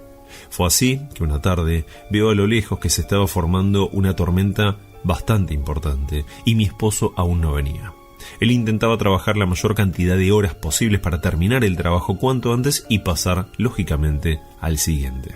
El tema es que no tenía cómo avisarle y sabía perfectamente que si se largaba la tormenta no tenía forma de guarecerse en ningún lugar. La topadora era abierta, solo con una jaula de protección, pero nada más que esto. Y para sumar una preocupación más, mi hijo estaba con un malestar que terminó siendo, en cuestión de pocas horas, una fiebre muy, pero muy intensa. Horas más tarde, la tormenta llegó extremadamente fuerte, mi marido no volvió y mi hijo estaba con casi 40 grados de temperatura. Estaba desesperada y no sabía qué hacer. Lo único que pude hacer fue, mediante paños fríos, intentar controlar la temperatura hasta que pase la tormenta y después buscar ayuda, con o sin mi esposo, que aún no volvía a casa. Fue así que en la madrugada salí con mi hijo, envuelto en una frazada a la ruta, con la esperanza de que alguien me lleve hasta el hospital de Frías. Estaba desesperada realmente. Y sé muy bien que esto que hice fue una locura, salir en plena madrugada después de semejante tormenta, caminar hasta la ruta por un barrial impresionante donde se te enterraban los pies hasta los tobillos, con frío y con mi hijo, sin que le baje la fiebre. Pero volviendo a ese momento, la desesperación fue tanta que, como madre, sentí que fue lo mejor. Seguramente otra madre me entienda. Tenía que intentar llegar a toda costa a un médico para que atienda a mi hijo. Finalmente, después de mucho esfuerzo, llegué a la ruta 6, pero era una hora bastante complicada para que alguien pase y tenga la amabilidad encima de llevarme. Así y todo lo intenté. Entonces ella se para en la ruta, llega a la ruta por fin, mira para un lado, para el otro. No le importaba a ella de qué lado viniera el vehículo, le iba a rogar para que la lleve hasta Frías a atender al hijo. Y bueno, el tema es que ahí estaba y no venía nadie, y no venía nadie, y no venía nadie. Se agachaba, mojaba un pañuelo, el pañuelo que tenía, lo mojaba y le ponía en la frente, en los charcos de ahí del pavimento, ¿no? de la ruta. Y le ponía en la frente y no venía nadie. Cuando de repente ella estaba agachada, tratando de mojar de vuelta el pañuelo, y siente un camión que le pasa, no digo rozando, pero que le pasa cerca a toda velocidad, y ella se levanta asustada. Me sobresalté porque la ruta es totalmente recta en ese tramo y en ningún momento vi a este camión acercarse, tampoco lo escuché. Apareció de golpe en una de las tantas veces que me agaché para mojar el pañuelo. Y en ese momento, más que miedo u otra cosa, tuve bronca, porque no había estado atenta y el único vehículo que pasó no logré hacerle señales para que frene. Sin embargo, metros más adelante, este camión paró, esperando al parecer que yo suba con mi hijo. Comencé a correr como pude esos 50 metros y al llegar el camionero se había bajado. Lo único que hice fue, mientras lloraba, pedirle por favor que lleve a mi hijo hasta el hospital de Frías porque se estaba muriendo, tenía muchísima fiebre. Este señor, con mucha calma, no tuvo ningún problema y me ayudó a que subamos. Segundos después el camión arrancó y logré tranquilizarme, aunque sea un poco.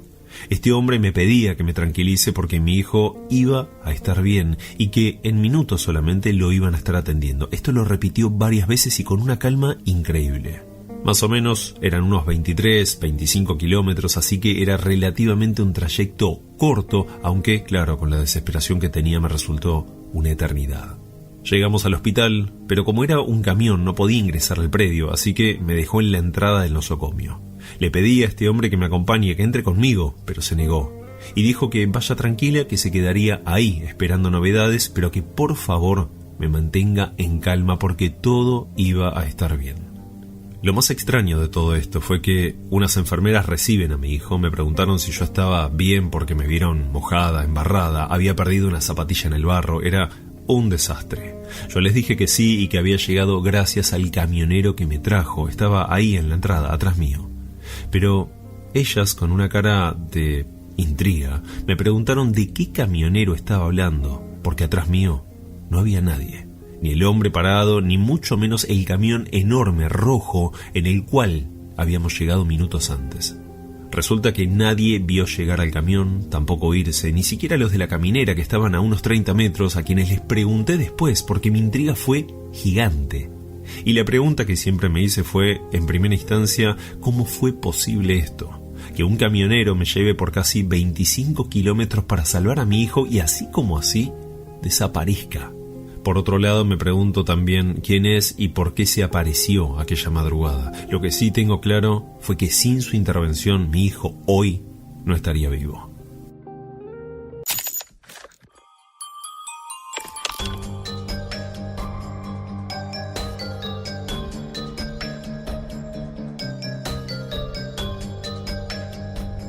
Así como le estaba comentando recién de la maestra que apareció, que posiblemente haya muerto también ahí en la escuela. Sí, me olvidé de esa maestra, la que apareció y estuvo pidiendo el puesto del primer grado. Entonces tenemos 3 maestras que fallecieron ahí, más un supervisor. Quizás sean esas almas en pena que estén dando vueltas por la escuela, como se dice. Lo que me está comentando, que en la escuela Figuerero era un cementerio y que en esa escuela también ocurren cosas raras, pero son cosas como ruidos, muy distintos a lo que le pasó a la maestra, que le estiraron del pelo. Eso es más grave. Y otra cosa grave también es que aparezca, que hable, que se interactúe. Hay que ver si esa maestra que se estaba presentando para primer grado no fue la que le estiró el pelo. Uno puede pensar ya cualquier cosa. Fantasmas, cosas insólitas hay en todos lados. Creo que Corrientes está lleno de eso. Dice que en la Figuerero los porteros suelen escuchar personas que suben la escalera o que bajan la escalera. Bueno, hay varias escuelas que tienen este tema también de los fantasmas. Ocurren en Corrientes, ocurren en cualquier parte del mundo. Son fantasmas. Los fantasmas son almas en penas. Pero cuando esa alma en pena te toca, ya deja de ser un alma en pena, ya se convierte en algo peligroso. Por eso siempre hay que tener en cuenta que si no te toca, está bien. Si te toca, no está tan bien. Otra de las cosas también que suele ocurrir es que muchos creen que los niños se aparecen en los cementerios y dicen que son niños, pero no son niños. Según los estudiosos de estas cosas que ocurren, dicen que si te aparece un niño es un demonio, porque los niños no quedan como fantasmas. Los niños van al cielo. Entonces, si ves un niño en tu casa, no es un niño, es un demonio. Y normalmente los demonios son los que atacan, molestan, expulsan y echan a las personas cuando no les agrada o ven algo que está en contra de ellos. Sobre todo gente creyente, gente que entra con mucha fuerza espiritual, gente que sabe qué hacer en esos casos, entonces los evita y los expulsa. Eso ocurrió muchas veces en el sur, por ejemplo, en lo que era la cárcel del fin del mundo. Me contaba el portero de que había personas que no podían entrar, que tenían que quedarse afuera. Bueno, no obstante, te agradezco entonces. Sí, hay muchas cosas que aparecen por todos lados, en cualquier lugar. A un niño que ya apareció también en un baño y cosas así. Bueno, te agradezco que hayas escuchado el programa. Espero encontrarnos nuevamente. Estoy mirando el del niño, posiblemente haya sido un pequeño demonio, porque también se disfrazan. Bueno, como te decía, gracias por escuchar el programa. Nos volvemos a encontrar, dice que con tormenta, el próximo domingo. Nos vemos. Adiós.